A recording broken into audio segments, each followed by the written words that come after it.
Welcome back to another edition of Real Review, where we provide real and honest movie reviews.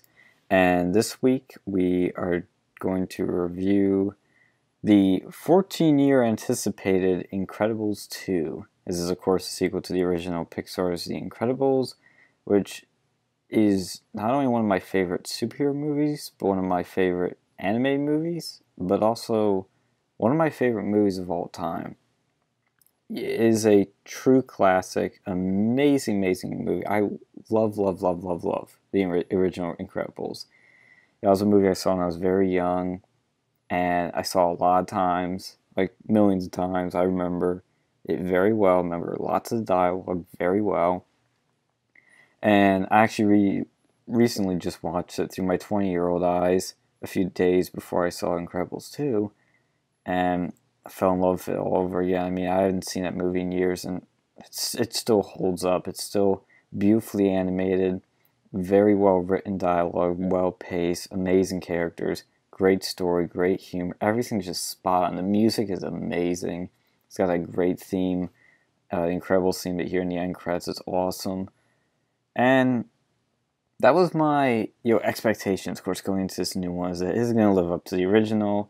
Yeah, I saw the Rotten Tomatoes score. I think it was at 97% at one point. Now it's at like 94, 95 by the time I'm doing this review. And friends that had seen it told me that, yeah, it lives up to the hype. It's pretty good. And so I was going to, yeah, I generally avoid reviews. I did for this one too because I didn't want to get biased with anything. So I didn't read anything, didn't get any, didn't scroll through any Reddit comments or anything. I went in pretty much cold, just knowing what I saw in the trailers and people telling me it was good. And overall, I really don't have a final verdict on this movie yet because I need to see it a second time. But it's good. It is a good movie, but it is not as good as the original Incredibles. And I'm going to go through basically the good and the bad of this movie. I'm going to do a spoiler-free section that you're hearing right now, and then I'll go into spoilers later. I'll have that, of course, time-stamped in the description before anybody panics and, doesn't want to hear spoilers. I fully understand that. But this movie, I'll start off with, picks off right from the original. That's not really a spoiler. Everybody kind of already knows that. But if you've seen the original, it picks up right there. And it's a cool opening, I have to say. Well, actually, it doesn't technically start right there, but the part with the Underminer does happen. And again, that's not a spoiler because people have already known that's the case because he's in the trailers. But the Underminer part's pretty cool, and then that's where the action goes from there and the plot goes. And as you saw in the trailers, it's basically Elastigirl, the wife, has to go work for this job to bring supers back into the, accepted public perception. That's your general plot. Of course, I'll get into more spoilers. But overall, it's a beautiful looking movie. The animation's definitely seen an upgrade after 14 years. We expect that with technological changes and all that stuff. So it's a beautiful looking movie. There's definitely better animation this time around. The characters are definitely way more detailed. There's a lot more detail in the environment. The lighting's better. There's more colorful sky. There's some night scenes which are really cool looking. A lot of sunset was used a lot. And the characters in their attire look very disheveled and have baggy eyes, all that kind of stuff. The hair moves about more. It is definitely way better animated than the original. It's beautiful to look at. And better cinematography all around, better action. There's a lot of action in this movie, and it's superb action. It's really tense. It's really, lightning. Not, I don't want to say lightning fast because it flows very quickly and it feels very fluid and natural, and it keeps going. It's nice action, like it's really well done. But the problem you're gonna, this is a 2-hour movie, and some of these kid movies or just movies in general are cut way too quickly. This movie is not cut too quickly for the most part. Because when I was watching the original, like I'm more into slower kind of movies and whatnot now, but the first one's a fast-paced movie, but it's perfectly fine how it works. It works perfectly because it's like a perfect pace for any audience. Kids, adults, old people, it just works. You're not going to get bored a second. And this one, I didn't get bored a second either, but there were some sections where it was a little too quick for my taste, but I'll get into that later. Uh, as you know, with going into an Incredibles movie, it's not just about superheroes, it's about the family. This is really a family movie where the family just happens to be superheroes, and that's kind of their job. And that family dynamic is still here. It's on point. It's great. I love it. What they do with some of these characters, I like. Some things I don't really like. But for the family, I like what they did mostly with Mr. Incredible. I think it was interesting having him being the stay-at-home dad. That was interesting, but I have some problems with that, which we'll talk about later. Violet's storyline I really liked. Dash's storyline, there really isn't one, but he's great in this, as always, for the most part. And then there's the Elastigirl storyline, which I have some problems with that storyline. Because this is not a spoiler, but like I said, she's at this job. And she's away from the family, so Mr. Incredible has to take care of the family, the husband. But she just, I don't know why, but she's a mother. And you would think a mother would want to be back with her family and would be longing to, have more family time. But she never shows that throughout the movie, and it's just a little weird. But other than that, her storyline is pretty much fine. And there's some great social commentary throughout this movie with the villain. You'll see a lot of social commentary about screens and about independence and how you should, be more of an independent person rather than depend on others. I'll definitely dive into that later, but I like how they did this with the first Incredibles, when they're doing it this one, where the villain, you kind of have some sympathies and you kind of say, well, they're not wrong about that. And you see that in this, and it's pretty good. The callbacks in this movie, because you're expecting, callbacks of the original, they're fine. They're pretty, they're not exactly subtle. Some of them are real subtle, but they're pretty naturally flowing. They're not too in your face, and they're not too many of them like these new Star Wars movies where there's just Easter eggs galore. So it's pretty good with that. But this is really, it's just not quite as good as the original. And the more I think about it, it's really weird, because the more I actually like this film, but then at the same time, the more I dislike this film. Because it has the biggest problems is it has a very predictable plot involving the villain, and it has a very bad villain. Well, I shouldn't say very bad. It's a very weak villain. And mostly because it's predictable. I'm not going to say that because that's very spoilery, but it's nowhere near as good as Syndrome. Syndrome is a very great film because it's a very original, interesting idea from the original movie, where he's this kid that gets turned down by Mr. Incredible and rejected because he wants to be idolized and wants to be like Mr. Incredible, but Mr. Incredible shuts him down. And Mr. Incredible tries to save him at one point, but it all goes horribly wrong in the original movie. And then he becomes this sort of egotistical maniac that just wants to ruin Mr. Incredible. And I thought that was an interesting concept. You kind of sympathize with that, because it's yeah, Mr. Incredible's kind of a jerk to him. I mean, it doesn't justify him trying to kill his family and all that, but you understand where he's coming from. And that's what makes it interesting, and makes it a big part of that movie, and it's thematic.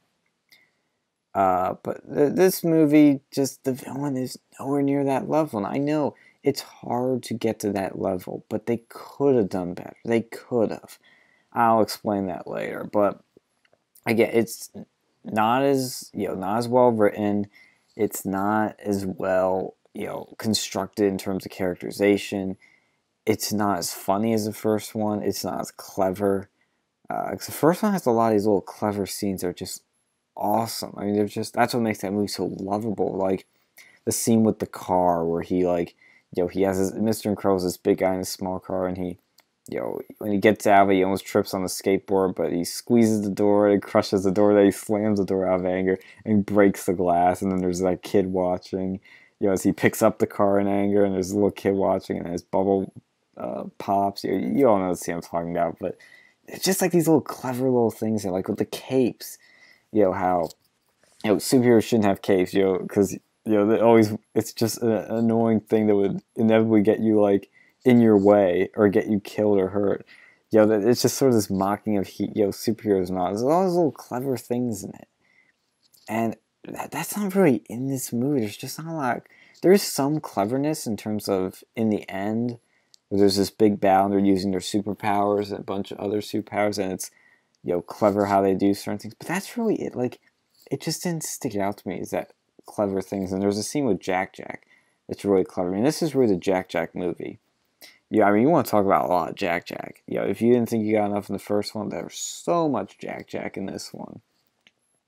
Which is a good, change of pace, but it gets a little tiring at times because it's, like I said, this movie's not as funny as the first one. It relies more on the sort of Jack Jack, haha, I'm a goofy little silly baby stuff a little too much. Like Jack Jack could be very funny at times, but he gets a little overused in this movie, and you lose some of that really funny dialogue and visual humor that was in the first movie, and that clever humor.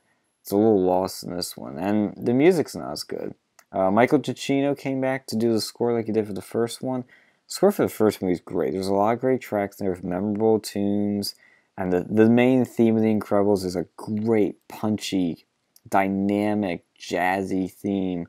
They played at the credits at the end, which is a very well done credit sequence by this sort of minimalistic 60s modern, design. And he did the music for this one, but I just don't, I hear all those old tunes I recognize, but I don't get any new tunes that are good and recognizable.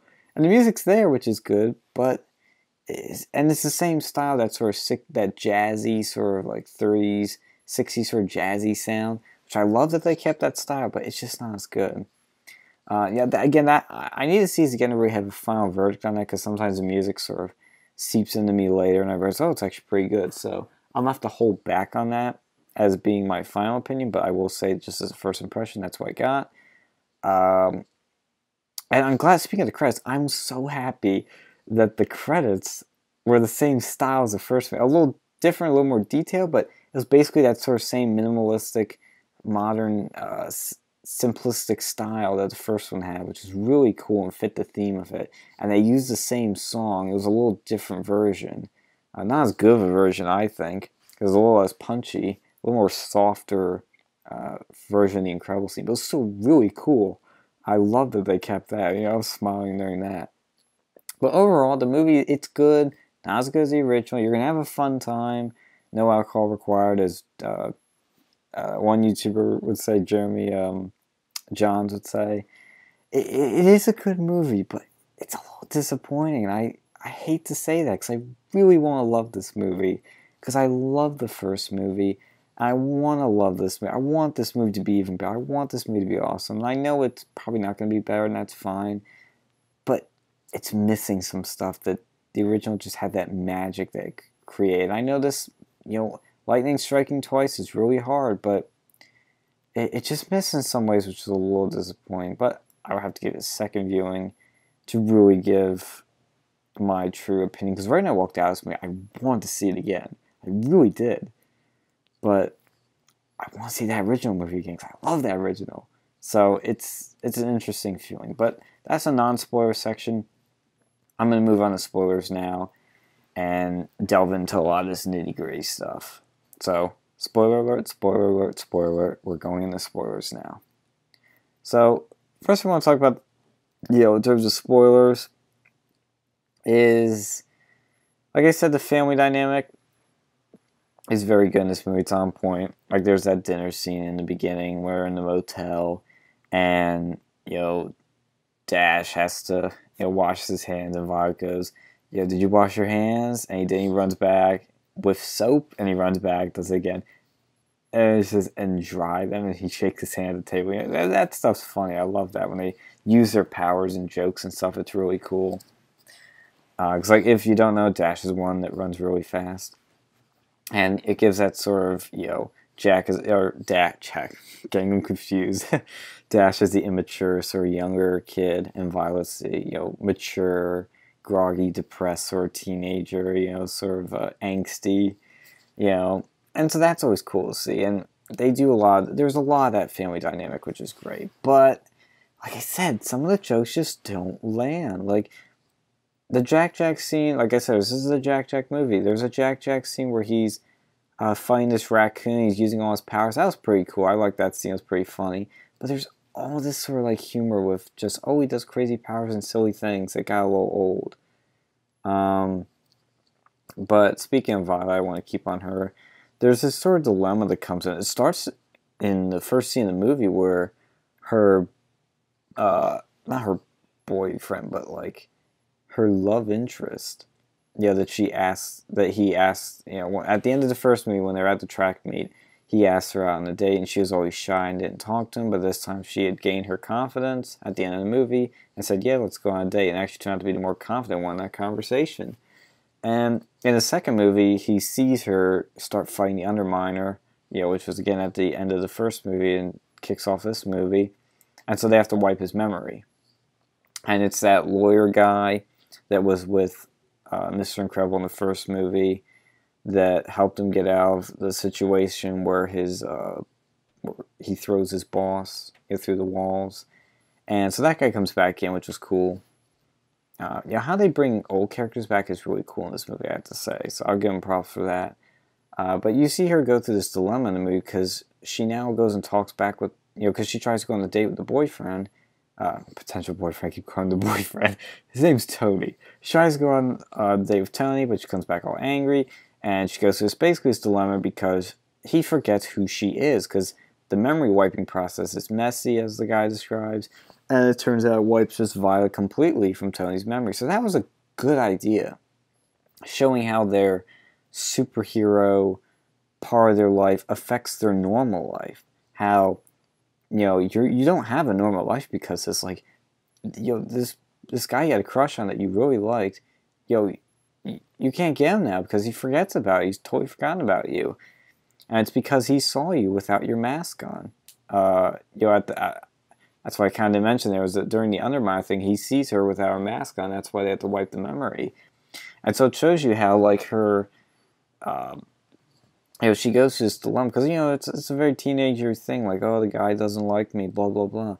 And so you get that sort of teenager, family, normal person, dilemma of trying to get the guy, both a superhero spin on, that was a great little sort of plot line there. I really like that.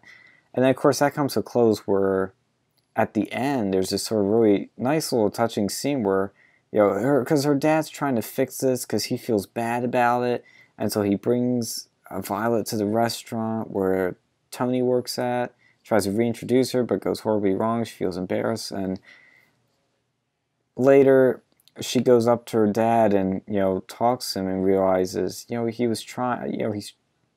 He has this hardness. He's trying to help me, and he's doing this because he cares. And so that was a nice little scene. But the problem with that scene was it was so quick. It just went by, boop, done. No more to that. And that was an instance where that should have been fleshed out a little more, because that was a good little, nice little thing there. But other than that, in terms of like the comedy and stuff, like I said, I love the dinner scene. I love the scene where Dash asks his dad to help him with his homework. As someone that went through Common Core, the sort of new 21st century math, it was funny when he pulls out the book and he goes, the dad's trying to help him with the math homework, and he goes, no, but they want you to do it this way. And he says, why would they change math? Math is math. It's just so funny because it's so relatable. That's what's so good about the originals, that even though it was a superhero family, they had these such relatable things that was so real and so much like a normal family that, like, when you'd see it, that was where the comedy came from, was the fact that these extraordinary people had such ordinary problems in their family, other than the extraordinary superhero problems. So that sort of contrast was always funny, and you'd see that here with the scene with the math book. That was great. And of course, there's a funny scene at the very end when Violet gets in the car with Tony, and her entire family's with her. Jack, Dash, the mom and the dad, and because they're going to drop her off at a movie, and then they sort of start changing, like, well, we're going to sit in the same theater with you, but we're going to be far away. They're being very protective of her. But then, of course, at the end, they pull up to the theater and they see like a car going by with a cop car chasing it, and hear gunshots. And I'm smiling because it was such a well done callback to the first one. Because at the end, when they see the Underminer, you start hearing that Incredibles theme coming at and they start looking at each other, smiling like they know, okay, time to start kicking butt as superheroes. You know, it'll move to their eyes, and then you'll see the masks on their face, and then Mr. Incredible puts the mask on his face, and boom, right to credits.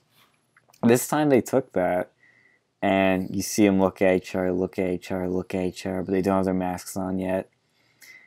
And then Violet kind of realizes what's happening and like kicks Tony out of the car in front of the theater and throws money at him and goes like, "Oh, goodbye, Popcorn. I'll be there in a few seconds. Bye." And then they all start looking at each other again. The music comes back in, you know, and then they put the masks on and it cuts the credits. Like that was well done. Like really, really great. A little sort of joke within that callback to the original, which still worked standalone of itself, even if you didn't get the fact it was a callback. But it's just those little jokes were nice. Like I said, there's a lot I really do like in this movie. There's some stuff that holds me back that I'm gonna get into.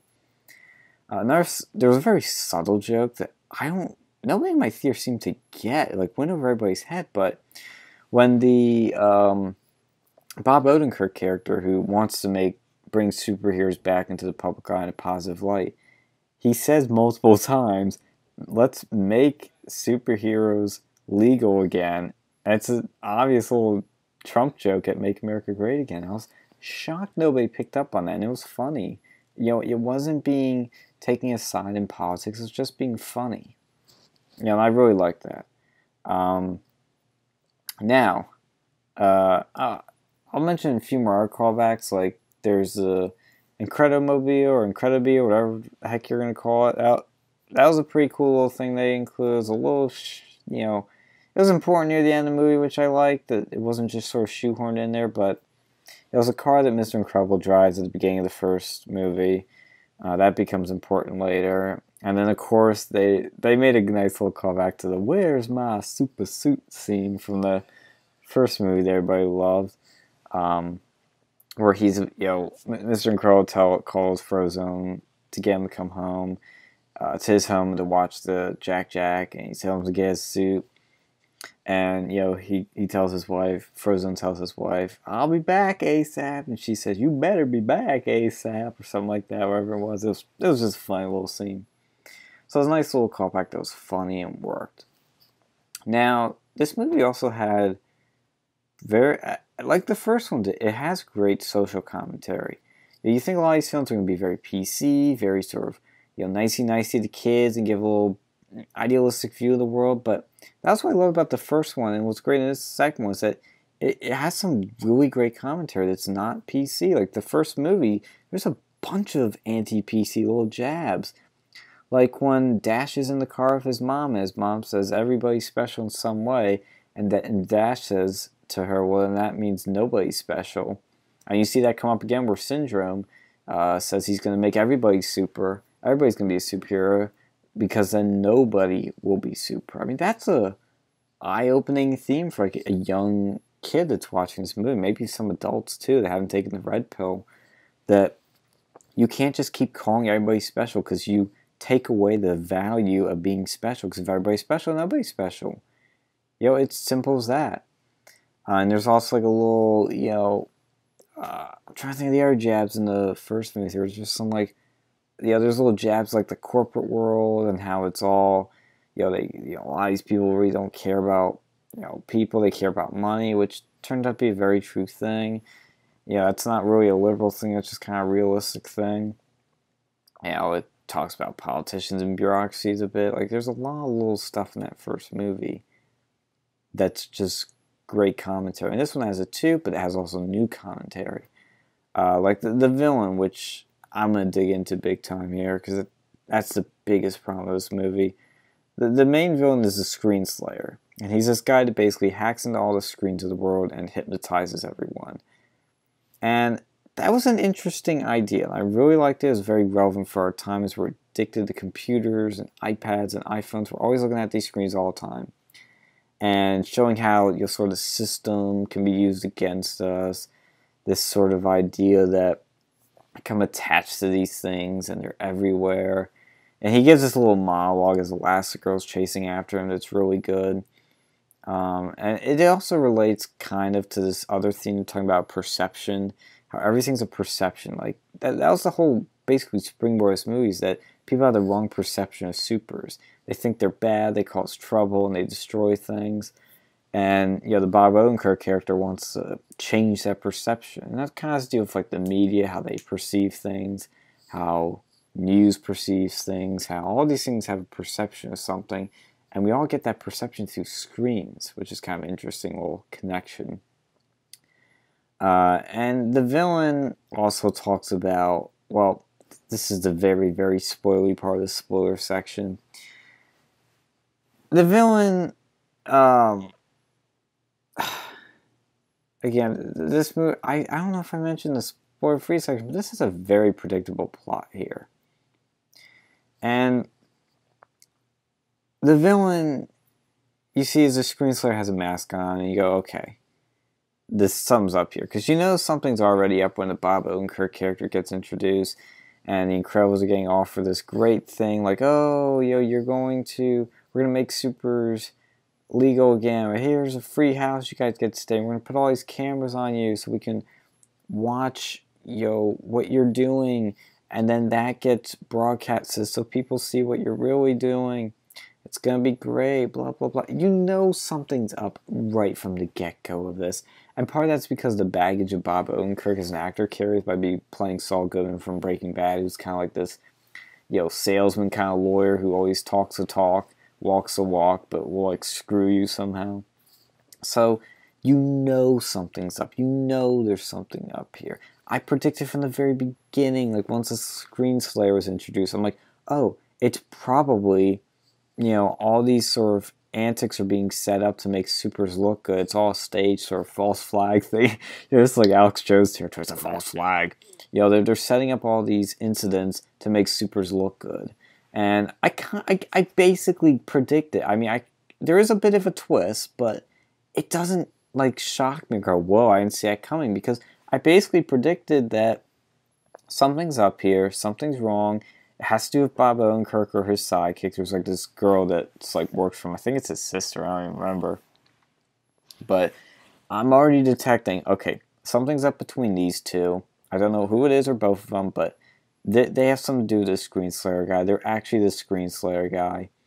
And they're orchestrating all this stuff for whatever reason. To bring supers back or to do something. You later find out that it's the girl that from the company is trying to bring supers back. She's actually doing this to, then ruin the perception of supers by, because public opinion was rising, so she wanted to make them look bad, and so she starts hypnotizing them and make them do bad things and blah, blah, blah, blah, blah.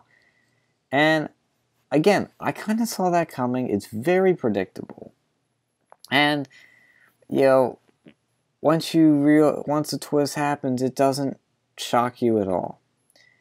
And that's what makes that villain just so weak compared to Syndrome, who's this interesting villain who comes in kind of surprising. I mean, I was very young when I saw the movie, but I bet if I saw it older, it probably would have shocked me that he becomes a villain. But it may have, I don't know. Or maybe I would have figured it out a little, before the review. But this one just comes like right out of the gate, what's going to happen. And the villain creates sort of an interesting theme with that, which is she wants people to be independent of superheroes, to fight for their own, and to not be living in fear. She wants to get rid of this dependence and relying on superheroes to come and save the day, which is a good theme, an interesting theme, because I'm a big proponent of personal responsibility. That's always a strong thing. And to see the villain argue that was interesting. But, how she gets to that's a little kind of strange that, that she's kind of orchestrating it with the Screen Slayer the whole time. But I genuinely like that idea of it. And she also makes actually a little comment where she says, people value convenience over quality in terms of like products and stuff. Kind of taking a little look at consumerism. And I thought it was an interesting little sideline there. And, again, that's why I said this movie continues that interesting commentary from the first one. and has this new commentary that's great. And there's a lot, and that also, the commentary comes from these parallels from the first one. And these parallels, like I said, were kind of good, kind of subtle, but they can kind of be bad in some ways. Like, one of the good ones was the fact that, like, in the first one, Mr. Incredible stops this train that's about to come off the rails, but when he does that, that's when everything goes bad for him, and that's when superheroes get banned and all that. And in this one, Elastigirl stops a train, and it's good for her, because everybody has a complete opposite reaction. I thought that was interesting to see how things have gone differently. It's a little bit of a retread, some might say, but that was an interesting little small part of it, to give a parallel and to show a sort of contrast. But there's a lot of then similar plot points, after that, where it's like, oh, Elastigirl wants to relive her glory days just like Mr. Incredible did, and oh, that becomes a bad thing in the end. It's kind of a little too similar for my taste. And the villain, just at the end, she has this grand plan. It starts, unraveling, of course, because she starts controlling all of the supers and putting these goggles on them that basically hypnotize them and gets them under her control. And that didn't work for me. As like I said, it became very predictable. What she was trying to do was hypnotize all these people and whatnot. And I figured out right away Screen Slayer isn't who we think it is. It's not some random person. It's actually, it has to do with those shady people of the company. I didn't know how, but the how wasn't very just compelling either. It's hard to put into words because it just wasn't that interesting when that happened. I mean, the whole movie interests me, but it's just like, it just became so predictable, like too predictable. And the only real twist really through that was that, the Screen Slayer was actually this pizza delivery guy that was being hypnotized by the girl, which was, again, a little twist, but it's not, like I said, it wasn't very, it just doesn't stun you when this twist happens, because you know basically what's happening. It's just like, oh, that's how it's happening. It just doesn't surprise you. And the one other callback that was not really a callback, but again, bringing an old character back in a very good way, was Edna. That was really well done. That whole scene with Edna was great, where Mr. Incredible, is getting so tired of this baby, doesn't know what to do with it, Jack, and he brings it to Edna to sort of like dump it on him, dumps on her so that he can go and do, kind of get a break from it all. And Edna, he's talking to Edna, he's like, oh, I was supposed to get AA batteries, but I got AAA. I put white clothes with my red shirt, and now they're pink. And he's like going through all these sort of like, again, relatable family things that happen, like these sort of things that like you have to do, and he's like, overwhelmed by it. It was just so funny, those little things. And Edna's like rejecting, like, oh, I can't deal with babies, but then she comes to love it because it's like Jack does all this crazy stuff, and so Edna sort of builds a sort of control in him, which I still don't understand how that thing works. Like, did they put like a chip in Jack? I don't understand it, where he creates like this sort of like iPad that sort of controls Jack and like can calm him down and make him use his powers at will, like shoot lasers out of his eyes. So that didn't make a whole lot of sense, but it didn't bother me. But overall, I don't have much else to add about this movie. I mean, I've gone over the main bits. Again, the biggest problems were the villain and the very predictable plot, and that all sort of surrounds the villain, being sort of predictable of what happens. But the family dynamic stuff was cool, but it just is nowhere near as strong as that first movie. I mean, that first movie is pretty much a perfect movie, and that's really hard to do. And that's a hard thing to try to top or to come close to. I understand that, but they could have done a better job. They could have taken this villain and made it more interesting, or maybe had more characters that would have made you start guessing as to who the villain was. I don't know entirely what you could have done. But you can't have it this predictable. You just can't. I heard that they were like, going through new scripts after another. Like, they kept rewriting it.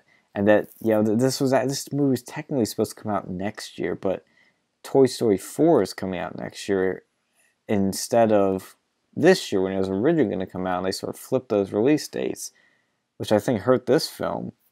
But then again, this film had 14 years to figure this out, so to be honest, I don't have much of an excuse, but I'd like to see a third one kind of close the whole thing off, have a nice trilogy, but I'm a little hesitant in asking for more because it might get worse. But and this movie might grow me with subsequent viewings, but it just doesn't have those magical scenes and moments like that first one does. Like the car scene, the "Where's my super suit" scene, the where Dash finds out he can run on water and has that like just pure joy of a scene where he giggles. It's just the music comes in. It's great. There's none of the, the great stuff at the beginning, the Glory Days stuff. Like, and I'm not saying he has to do that stuff again. I'm just saying there's just those scenes in the first, the no cape scene. Like, I could go on. There's just all those scenes are just classic, great, clever, original, fun stuff. And just that's missing in this one. There is some in here. Like, people probably see that Jack Jack raccoon scene maybe as one of those classic-y kind of scenes from this movie, but it's not at the same level. It just isn't. But who knows? Maybe I'll like it more the more I watch it. I can't wait to watch it again, actually. That's what's funny about this. Like, I say all these things that's, like, not good with it, but it's still a fun, enjoyable movie. And there's a lot to like in here, but there's a lot that just holds it back. Like the villain, like I can't stop telling you how weak it is. It's just, the motivation is not bad. It's a little similar to the first one, in the sense that, the villain kind of wants to, go after this idea of supers in some way, which is interesting and fine, all that, but it just, the predictableness is what kills me. With Syndrome, you may not see him coming until you see that silhouette of him in that one scene and hear his little voice and be like, oh, it's Buddy. It's the little kid that Mr. Incredible turned out. That's important, That was an interesting character that you could understand. You saw where he came from and then what he became. But you didn't, find out till later that he had this plan of going out, destroying the city and then coming in and saving it, because he sets it all up so that he can become super and he can become the idol and make everybody super. Like, you didn't know that yet. That becomes learned of later. And I know people are going to say, well, with this villain in Incredibles 2, you don't find out about that stuff later too, but you kind of see, again, it's very predictable. Because as Screenslayer, you learn about, you start realizing from the very beginning that all these things are being set up to bring supers back into the public perception as good. You're realizing this is all set up, and so then you find out it is set up pretty much because the Screenslayer is causing all these things that the Incredibles go after, but it's because he wants, or she, I'm getting that screwed up every time, because she wants to actually diminish and ruin the perception of supers. So again, it's a little twist, but you still kind of see this general idea coming. That's the problem with it. And it holds this movie back. Like, I think what you could have done is taken the Elastigirl part, made it a little more different somehow. The job thing is a good idea, but maybe have her long to come back to the family. She kind of struggles with that. That would have been interesting. I think Mr. Incredible is used a little poorly in this because he doesn't do much Mr. Incredible-ing.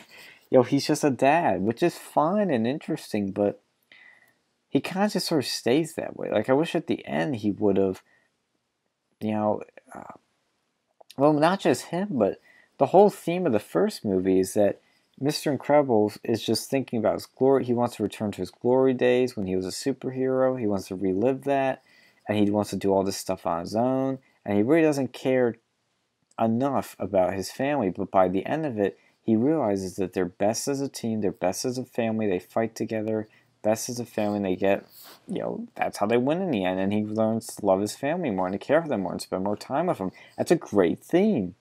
In this movie, I'm not saying they have to redo that theme again, but you don't see that where we fight best together.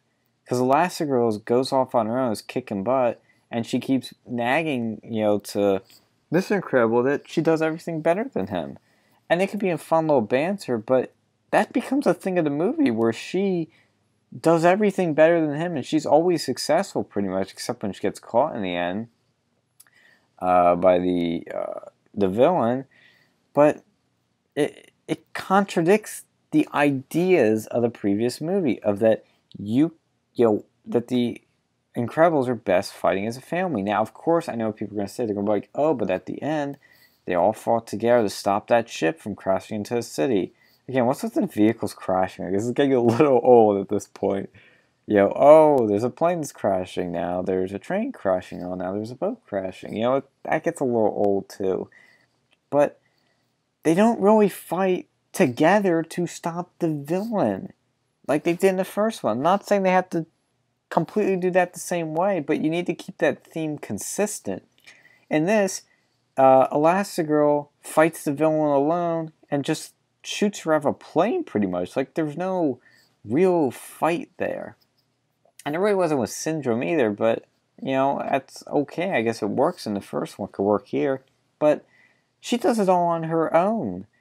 And they stop the boat somewhat together. They do all use their powers to stop the boat and whatnot, and Frozone helps out. So they do work together in that sense, but they weren't, like with that big robot, they were all working together, bouncing off each other's powers to kind of stop it. You saw that at the beginning of this movie, and you kind of see it here. But it doesn't reinforce that theme of everything goes best when they're together. Because Elastigirl's kicking butt and is very successful when she's on her own. And, it's a little, disjointed. And I understand why it happened the way it did, but it just doesn't quite flow well. And again, I don't know how you'd entirely fix that. I think it could have worked with a confrontation with the villain, because you didn't really get that as much. In the first one, you could have gotten it here. She really doesn't have all that many superpowers. So you could have had something like that. But you actually did have the kids being the real heroes in this, which was a little interesting. But then again, kind of going against their theme of the first movie. But the kids are the ones that don't get hypnotized ever. And they're the ones that really save their parents, which that was a cool part. I liked that. But then I wish once they got together, they kicked butt together. Which they kind of do it by stopping the boat. But they don't do it fully by stopping this villain. It's always Elastigirl on her own can do just fine. And that's the thing I don't like, is that they keep reinforcing that. Some would argue that's like a feminist bent to the movie. I don't know, but maybe it is. I don't know what they were going for, but it just didn't work for me. And the villain, again, predictable and very weak. Wish they'd fix that. But now I'm running in circles. If you love Jack and you want more Jack, you're going to love this movie. If you want to get that magic of the first one, you're not really going to get it here. But maybe you will. Some people, it's been all over the place. Everybody's liked this movie generally, but some love it, some really like it. I'm kind of in the middle here. I like it. I just don't think it's as good as the original for some big reasons. But it's a fun time. I hope it warms up on me the more I watch it. And I would like to see a third one made with a better villain and a more compelling sort of, plot that isn't as predictable.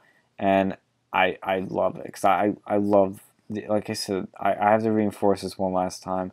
I love the original Incredibles. It's one of my favorite movies. It's just pure happiness every time I watch it. It's just such an enjoyable movie, no matter what age. All the characters are very, very well done, very interesting, very different, and very relatable at different stages in your life. That's one of the magical things I noticed when rewatching it through the eyes of a 20-year-old, is that when I was very young and I saw this movie in theaters, when I was very, very young, I identified with Dash. I related to him the most because he was the, the energetic, happy, bouncing around young little guy that likes to run real fast. Like, that was like me. I was like a lot of little kids then. And past my teenage years, I find more related to Violet because I went through a stage where I was just like that, and I'm probably still kind of like that, where I'm like very sarcastic and moody and all that stuff that teens aren't like that. So it's like, and then probably when I become a parent, when I come over, I'll be very related to Mr. Incredible or Alaska. Like, that's what's so magical about that movie, is that there's so much just connections you can get with it, and not all movies have that, and it really was an awesome thing. So I want to love this new one. I'll probably dive into a little more, but that's all I can say. This review is going on for long enough. I don't know if anybody's going to still be listening at this point, but I hope you found this insightful. I encourage you actually to go out and see this movie. You'll probably like it. Just to see Incredibles movie in theater is something you're probably not going to have maybe again, maybe one more time. So do it while you can. I don't know if I'd suggest buying on Blu-ray. Actually, I would, because it's such a nice, pretty looking movie. And buy the original on Blu-ray too, because it's a great little film to watch on Blu-ray. It'll look good too.